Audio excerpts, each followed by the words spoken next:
As I'm sure you can guess, I'm a massive FIFA Career Mode fan. I've played FIFA Career Mode and PES Master League since about 2004, I've played FC24 several times a week since the game was released, and of course I do make content based on FIFA Career Mode. But looking back, was the game actually worth all of this time? Was it still fun despite being similar to the last 5 years of Career Mode?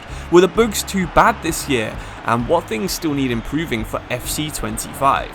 Well, I'm going to try and answer all of those questions in today's video. So, let's start with probably the most important question. Was FIFA Career Mode actually playable on FC24? I would probably say yes. Early in the year, there were still a few bugs in the game, including dynamic potential being broken for the 3rd year in a row, there were glitches where you get stuck in menus quite often, and board objectives seemed even more insane than they were on FIFA 23. But none of these really did affect my enjoyment too much. As you'd probably expect from the introduction I just gave, I've started close to about 100 saves on FIFA Career Mode, and of the 3 things I just mentioned, the objectives was by far the most annoying.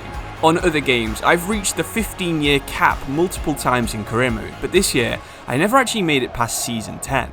Most of the time this was from me getting bored, as I'm sure a lot of you guys can relate with, but more than once, this was actually because my manager rating slowly decreased so much that I was actually getting fired. I'm so glad that the board objective difficulty is now a setting in FC25, because I don't think that I could put up with another year of having to sign 3 players from Zambia while in League 2 or get fired.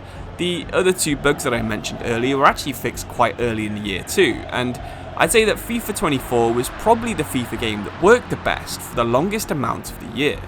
Throughout the year though, I've been posting community polls that ask people what they thought of the game. When the game had only been out a couple of weeks, I asked my community what they thought, and the results between then and now were actually very similar. There was a tiny amount of people that absolutely loved the game and thought it was 5 stars.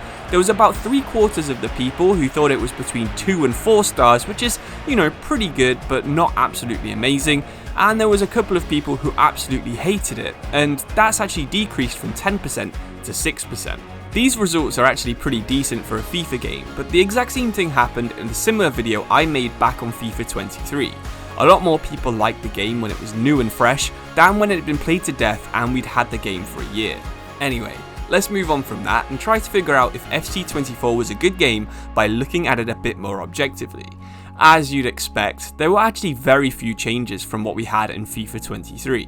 The things that you liked in the game mode in the past were still good this year. Career mode was fun if you like developing young players, rebuilding clubs, or doing random experiments where you put random teams in different leagues and things like that.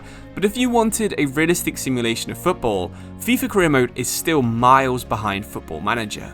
Maybe some of the changes to FC25 will help the simulation aspect out, with things like player development speed being able to be reduced, transfer frequency being reduced as well, and live start points meaning you can join a club halfway through a season. I think all of these things look like really good changes, but even with its flaws, Career Mode was still fun to play, even though it's been pretty similar all the way since about 2012. Sure, there's basically no realism with transfers. Athletic Bilbao will ruin the Basque policy by signing Harry Maguire in week 1. Real Madrid will sign Haaland, already have Mbappe, but end up playing Joselu as their main striker. But like I said before, the game is still quite good at what people enjoy. For most people, the Youth Academy is the thing they like the most about Career Mode. Having Youth Academy players being able to gain playstyles this season made every single player feel more unique. You could find a finesse shot king in League 2, someone with finesse shot plus, but the same guy might have about 40 pace and not be able to run. This kind of player just wasn't possible on some of the older FIFA games, and all of a sudden you've got yourself someone who plays a little bit like Totti or Cassano, and these are the kind of players that you'll never forget using. You could find a rapid winger who can't cross and can't finish. There's so many different ways that playstyles and player attributes could link together, and I think that this was by far one of the best additions that FC24 had. I think this is only going to improve for FC25 as well. There's going to be a few more playstyles, there's going to be way more nations that you can scout youth players from, so from how things look a week before the game even gets released, I think FC25 has the potential to improve on FC24 and potentially even become a 4-star game. So yeah, Depending on what parts of the game you played and what things you enjoyed doing in each mode, I think it's fair to say that FC24 was probably a 3 or 3.5 star FIFA game. There are of course things that need improving, like you could use more leagues and more teams from more continents, or more in-depth systems for the academy and reserves, or even real rules and restrictions for the leagues like you get in Football Manager. But just like I said for FIFA 23, I think you guys have rated this game absolutely spot on. FC24 was an okay game that could have been great, and hopefully the changes that are coming in FC25 will make that difference.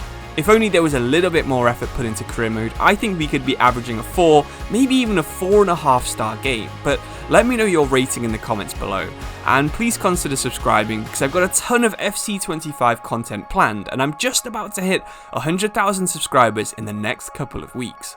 But thank you for watching, I really do appreciate it. I'll see you soon. Cheers and goodbye.